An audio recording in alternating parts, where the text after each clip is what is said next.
I've spent the last 10 years building my own online business from scratch.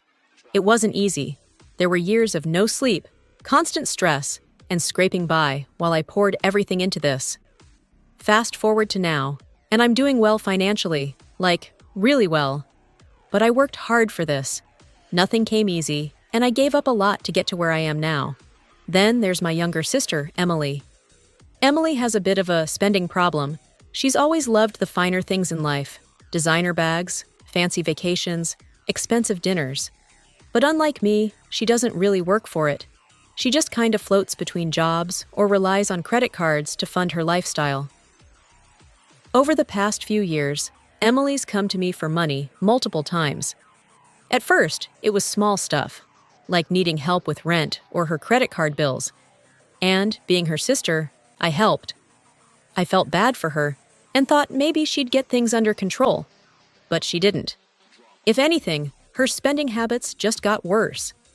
Every time I'd give her money, she'd go out and buy some luxury item or take a random trip to somewhere extravagant. A few weeks ago, she asked me for help again. This time, she wanted a lot of money to cover her debt. I'm talking thousands. And I just couldn't. I told her no, that I wasn't going to keep bailing her out unless she seriously changed her spending habits. I even suggested she start budgeting and maybe cut back on all the unnecessary stuff. Well, she didn't take that well. Emily accused me of being selfish and greedy. She said that because I'm doing well financially, it's cruel not to help her out when she's struggling. She even threw in that it's easy for me, because I don't have the same pressures as she does.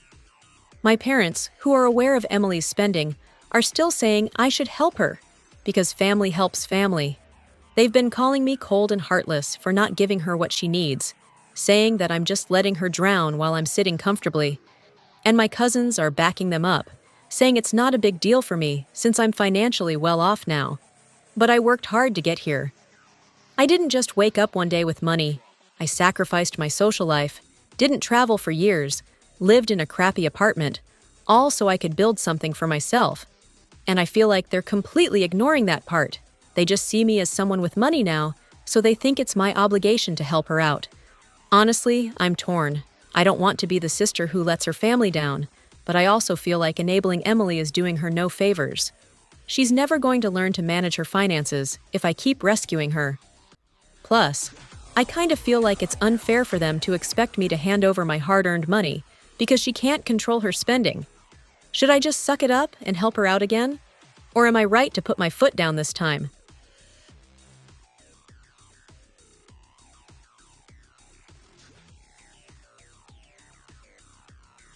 I've recently gotten into a very bad fight with my parents, which has resulted in a lot of irreversibly bad things said to me, and me considering cutting them out of my and my son's life. I don't want to go into the details of the fight, but instead get clarity in whether I was in the wrong before the fight happened. So my wife and I have recently bought our first home, and it's got quite a lot of space in it. My parents have been saying for years that when I finally have my own place with enough space that they will dump a bunch of stuff on me that they've been storing for years. It's worth mentioning that I consider my parents to be hoarders. I would have received the equivalent of 15-20 large plastic tubs of stuff from them, including everything from baby keepsakes to all my school exams and projects. Most of this I do not want, which I've been very vocal about forever. My parents and I have had this back and forth for years, where they joke and gleefully rub their hands when they tell me how much crap they're going to dump on me, and I tell them I don't want it. Fast forward to the house purchase. It is a large-ish house with a lot of space, more than I've had before. So, of course, after we've moved in, my parents start to bring by box after box, tub after tub of things. I would say that most of it, primarily books, toys, games, and puzzles from when I was a kid, I've kept. However, this last weekend, they delivered to me 5 large tubs of stuff, which I was under the impression was shit I really didn't want to store. Like school exams, old empty Lego boxes, every that I owned as a child and the like. Again, I told them I didn't want it. Again, they told me it was my problem, no. Given what I thought was in these tubs, I told them that was fine, but the only place to store them was under the house now, and that a lot of it was likely to be thrown or donated. They then pivoted, saying that I should go through the tubs, pick out whatever I wanted to keep, and return the rest to them. So I did exactly that. My wife spent a couple hours going through the tubs and deciding what we wanted. There was the stuff I was aware of, which I rejected, and some things which I kept. But there were other things in there that I didn't know at the time. Keepsakes from when I was a baby, special items, some expensive items such as figurine statues. Every birthday, Christmas card that I'd accumulated over my years living at home, all the toys I'd played with as a toddler, etc. My wife and I went through all of these as well. It is worth pointing out that we both hate clutter, and we don't want to store things for the sake of storing things. So we rejected the cards. The toddler toys we considered keeping, but ultimately decided to give back, so that there would be toys at Nan and Pop's down the line. Finally, the baby keepsakes. I don't have any memory of these items, and so I have no sentimental attachment. And again, we already have these sorts of things for my son that we have been getting within our theme, and these don't fit.